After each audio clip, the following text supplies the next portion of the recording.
Hello বন্ধুরা, BD medicine corner চ্যানেলে আপনাদের সবাইকে স্বাগতম। আশা করি আপনারা সবাই ভালো আছেন। আজকে আবারও ওষুধ সম্পর্কিত নতুন একটি ভিডিও নিয়ে হাজির হলাম আপনাদের সামনে। আজকের ভিডিও থেকে জানতে পারবেন ফেনাট ট্যাবলেট এর কার্যকারিতা কী, এটি কারা সেবন করতে পারবেন এবং কিভাবে সেবন করবেন এবং এর পার্শ্ব প্রতিক্রিয়াগুলো কী কী। তো চলুন ভিডিওটি না টেনে সম্পূর্ণ ভিডিওটি থেকে জেনে নেওয়া যাক। ফেনাট, যেটি একটি কিটোটিফেন গ্রুপের একটি ওষুধ, এটি বাজারজাত করে থাকে ড্রাগ ইন্টারন্যাশনাল লিমিটেড কোম্পানি।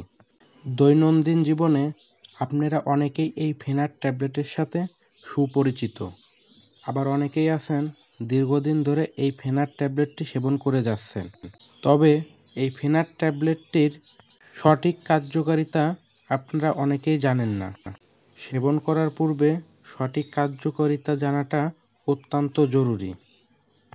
না জেনে না বুঝে কোনো ওষুধই সেবন করা উচিত নয়। এই ফেনাট বা কিটোটিফেন একটি শক্তিশালী অ্যান্টি অ্যালার্জিক যুক্ত উপাদান, যা শ্বাসনালীর হাঁপানির চিকিৎসায় ও রাইনাইটিস জনিত ঠান্ডা কাশির চিকিৎসায় এটি ব্যবহার হয়ে থাকে।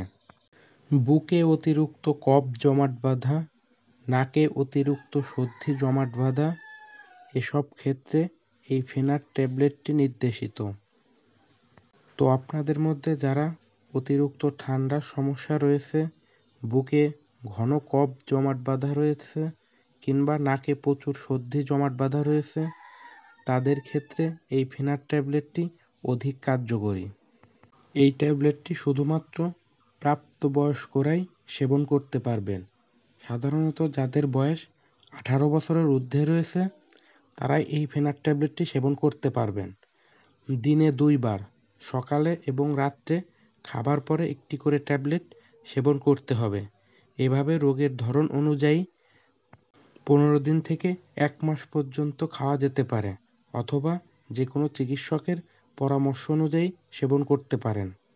গর্ভাবস্থায় বা স্তন্যদানকালে এই ট্যাবলেটটির সেবনের নিশ্চয়তা এখনও সঠিকভাবে জানা যায়নি।